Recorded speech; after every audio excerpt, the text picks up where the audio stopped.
अम्बेडकर 21वीं सदी के बहुजन नायक मानवर काशीराम जी के चरणों में नमन करते हुए आज मानवर काशीराम साहब की 90वीं जयंती मनाने के उपलक्ष्य में मंच पर उपस्थित हमारे ज्ञानदाता गुरु आदरणीय केसी पिप्पल साहब, मंच पर उपस्थित हमारे केंद्रीय कोऑर्डिनेटर सोजी सम्राट जी और समस्त विद्वान साथियों, सभी को सर्वप्रथम मेरा सादर जय भीम। मैं सबसे पहले सभी बहुजन समाज में जन्मे संत गुरुओं महापुरुषों को नमन करता हूँ। आज हम साहब काशीराम की जयंती मना रहे हैं, तो मैं ये तो नहीं जानना चाहूँगा किसी एक व्यक्ति से कि आप कितने पढ़े लिखे हैं, लेकिन मेरे आकलन में इतना ज़रूर मालूम है कि यहाँ पर बैठे हुए लगभग सभी लोग ग्रेजुएट हैं। सभी लोग ग्रेजुएट हैं। मानवर काशीराम साहब भी ग्रेजुएट थे। मानवर साहब दुनिया में चले गए, अपना नाम छोड़ गए। बाबा साहब को अध्ययन करके हमने क्या छोड़ा है समाज में, यह मूल्यांकन करने का समय है। हमने क्या छोड़ा है समाज में, हमने अपने महापुरुषों से सीख करके आगे हमने कितना बढ़ाया है। आज पूरे भारतवर्ष के अंदर लगभग जो मैंने सुना है 32 लाख संगठन काम करते हैं।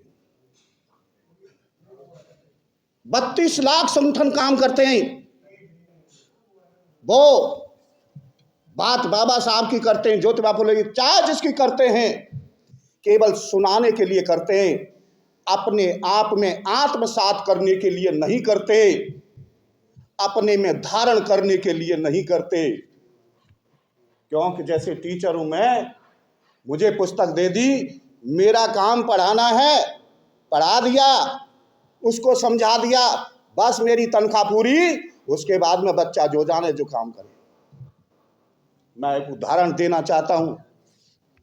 मैंने अखबार में पढ़ा था, एक कमरुद्दीन नाम के लेखक का मुसलमानों ने, तो उसने लिखा था उस पेपर में कि मुस्लिम समाज के बुद्धिजीवियों लोगों को जो समाज में बुराइयां हैं, जो त्रुटियां हैं, जो कमियां हैं, उसका मूल्यांकन करने के लिए, उसको दूर करने के लिए जो चिंतन और मनन किया जाता है, वो एसी में बैठकर, पंखे की हवा में बैठ करके टेबल टॉक किया जाता है। चाय की चुस्कियों के साथ में किया जाता है, कॉफी के साथ में किया जाता है, कोल्ड ड्रिंक के साथ में किया जाता है सर। लेकिन वो जो निचोड़ है, उसको आम आदमी तक ले जाने का काम कौन करेगा।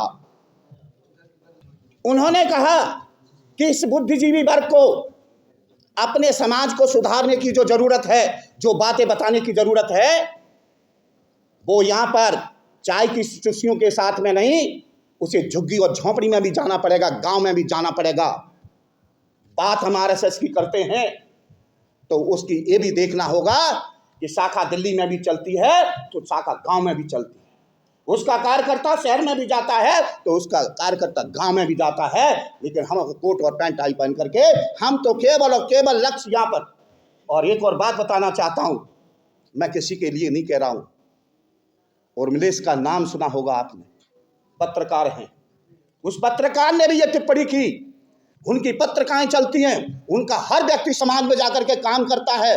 पत्रिका चलती हैं, उनका हर व्यक्ति समाज में जाकर के काम करता है। और हमारा बुद्धिजीवी वर्ग कम्युनिटी हॉल के अंदर या बड़े बड़े उसमें होकर के लेक्चर देता, भाषण देता, किन लोगों को बुला करके, वो ग्रेजुएट और पोस्ट ग्रेजुएट को, और वो अपना काम में सुन करके चला जाता है। बाबा साहब डॉक्टर अम्बेडकर ने, केवल बाबा साहब डॉक्टर अम्बेडकर ने किससे सीखा था? सीखा था ज्योतिबा फुले से सीखा था। उनको अपना गुरु माना था। गुरु मान करके काम किया। किसका काम किया? बुद्ध का काम किया, कबीर का काम किया। उनकी जयंती मनाई नहीं, अपने समाज को अधिकारों के लिए लगे। सबसे पहले किसके लिए? साइमन कमीशन जो आया था वो पॉलिटिकल अधिकार था, धार्मिक अधिकार था? पॉलिटिकल अधिकार था, धार्मिक अधिकार नहीं था। तो बाबा साहब को तो पता ही नहीं था या नहीं था? बाबा साहब डॉक्टर अम्बेडकर ने 1919 से लेकर के 1956 तक, 1956 में बौद्ध धर्म ग्रहण किया था, बौद्ध धर्म लाए थे। हमारा कैडर बताता है, मानव पीपल साहब बताते, सरकारी नौकरी में आप 10% में 90%, 10% 90% का मुकाबला करेंगे? नहीं करेंगे। जमीन उनके पास में 94 बीघे, तुम्हारे पास 6 बीघे, उसमें मुकाबला होगा। उद्योग धंधे में मुकाबला होगा। धर्म उनके पास 100% है, तुम्हारे पास 1% है, मुकाबला होगा। इस राजनीति के माध्यम से मुकाबला होगा। इस राजनीति के माध्यम से सारी चीज हल होती है। हमने ये नहीं कहा, इसको खारिज नहीं करते, लेकिन लोग जो है जहां पर जिस धरातल पर हैं वो एक चीज को लेकर के सारी चीजों को खारिज कर देते हैं और क्या कहते हैं? राजनीति की बात मत करना। साहब काशीराम जी, हम भी दिल्ली में अभी जिंदा हैं, हमने भी बहुत समय से काम किया है। जब साहब काशीराम जी थे तब काशीराम जी को लोगों ने खारिज कर दिया, इस दिल्ली के अंदर खारिज कर दिया। 1973 में शायद जो मैंने पढ़ा है, 1973 में साहब काशीराम जी से दिल्ली में आए और दिल्ली को सेंटर बनाया। क्यों बनाया था? 3 टी यहाँ पर मौजूद हैं, टाइम, टैलेंट एंड ट्रेजरी यहाँ पर मौजूद है। टाइम भी है लोगों के पास में, ट्रेजरी भी है लोगों के पास में, और क्या है, यानी टैलेंट भी है लोगों के पास में। लेकिन दिल्ली से पूरा देश चलना चाहिए, लेकिन दिल्ली ने पूरा देश चलाया, दिल्ली दूसरे लोगों को ताकती रही। उत्तर प्रदेश के लोगों में 2003 में मैं गया था, राम प्रकाश जी भी गए थे। उसमें वहां जब रैली हो रही थी बहन जी की, तो एक महिला, 2 महिला थी जो 50 रुपए की साड़ी, प्लास्टिक जैसी, और प्लास्टिक जैसा ही हम कॉटन की शर्ट पहने हुए थे, वो बेचारी, और चप्पल उनकी ऐसी दिखाई दे रही थी कि उनकी चप्पल अभी गिर जाएंगी। वो पानी भर भर के पिला रही थी और नीला झंडा करके बहन कुमारी मायावती जिंदाबाद जिंदाबाद। और हम कॉटन की शर्ट में पहने हुए, हमें गर्मी लग रही थी। मिशन उनसे चलता है, मिशन हमारे से चलता जरूर है, हम यह नहीं कह रहे कि नहीं कर रहे लोग, लेकिन जब तक संख्या में ज्यादा लोग काम करेंगे बात तभी बनेगी। आरएसएस की नकल करना है तो हमें बाहर भी जाना होगा, हमें पत्रिकाओं के माध्यम से तमाम दुनिया के संगठन को एक हित में काम करना होगा। नहीं तो मामला क्या होगा? कहते रहिए, करते रहिए। समय काशीराम जी ने कहा था, सब लोग को पता है, चमचा युग लिखा। चमचा युग में क्या कहा? लोधी रोड पर जब तमाम दुनिया के नेता थे, उसमें उन्होंने कहा था साहब काशीराम ने कि गोलमेज कॉन्फ्रेंस के अंदर जो सेपरेट इलेक्टोरेट का जो वोट का अधिकार मिला था, उस सेपरेट इलेक्टोरेट के वोट के माध्यम से जो संतरा मिला था, जो फल मिला था, उसका आमरणकंस के गांधी ने क्या करा? उसका जूस अपने पास रख लिया और छिलका दे मारा। उस छिलके को हम चाटने लगे हुए तब से। ये मैं नहीं कह रहा, काशीराम ने, लेकिन हमारे लोग उस छिलके ही पे मस्त हैं। ये हमारा जो इसमें लिखा है कि स्वतंत्र, इसमें फ्री एंड फेयर इलेक्शन, इस देश के अंदर राजनीति लड़ाई नहीं है।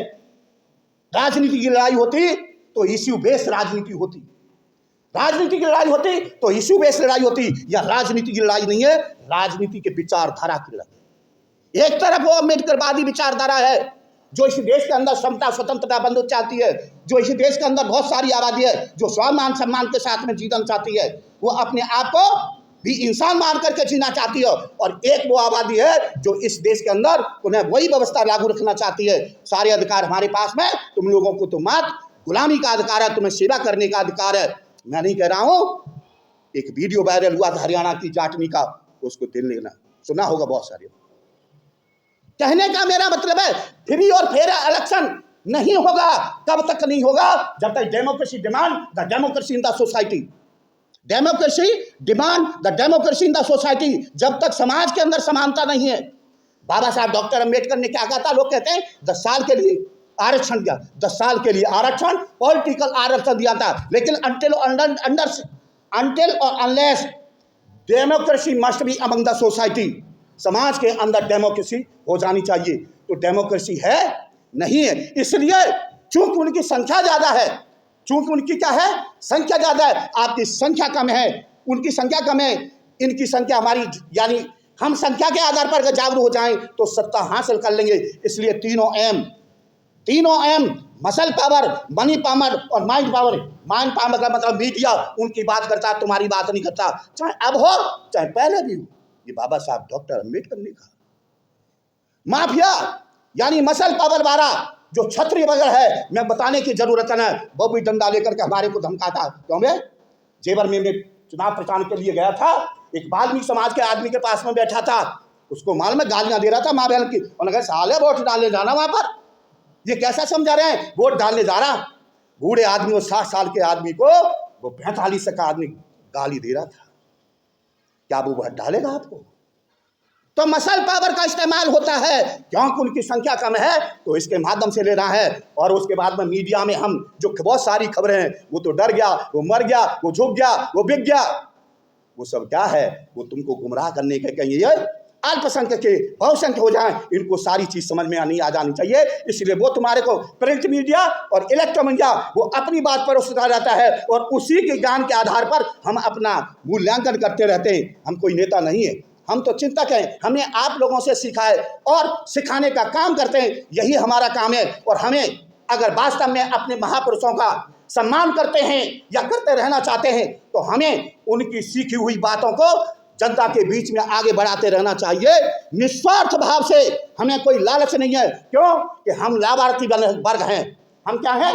लाभार्थी वर्ग हैं। हमारे पास में समाज के उन लोगों का जो 1848 से लेकर के 1956 तक के जितने भी महापुरुष हैं, उनका कर्ज है, तो हमें कर्ज चुकाने का काम करना चाहिए। वो काम क्या करना है कि हमें समाज के अंदर महापुरुषों की विचारधारा को फैलाने का काम है।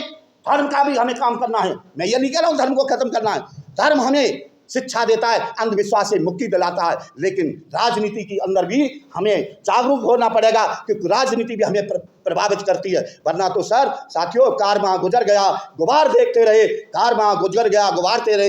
हम किसको क्या करते रहे? साहब का बाबा साहब चले गए और काशीराम जी आ गए, तो अब 15 मार्च काशीराम जी की जयंती मना ली। हम अपने आप को थैंक कर लें, लेकिन थैंक जब भी कहलाएंगे जब उनकी विचारधारा को आगे बढ़ाने का काम करेंगे। तो संक्षिप्त में यही कहना चाहता हूँ कि उनके जीवन संघर्ष से हमें सीखना चाहिए, उन्होंने क्या किया और क्या हमको करने के लिए कहा। बस इतना ही काफ़ी है, इससे ज़्यादा मैं कुछ नहीं कहूँगा। सभी का बहुत बहुत धन्यवाद, मेरे को समय दिया। इन्हीं शब्दों के जय भीम, जय भारत, नमो बुद्धाय। अगर आपको लगता है कि हमारा काम बहुजन समाज के लिए महत्वपूर्ण है, तो आप हमें आर्थिक सहयोग के लिए सीन दिखाए गए QR कोड स्कैन और फोन पे और गूगल पे और UPI और बैंक अकाउंट में कर सकते हैं।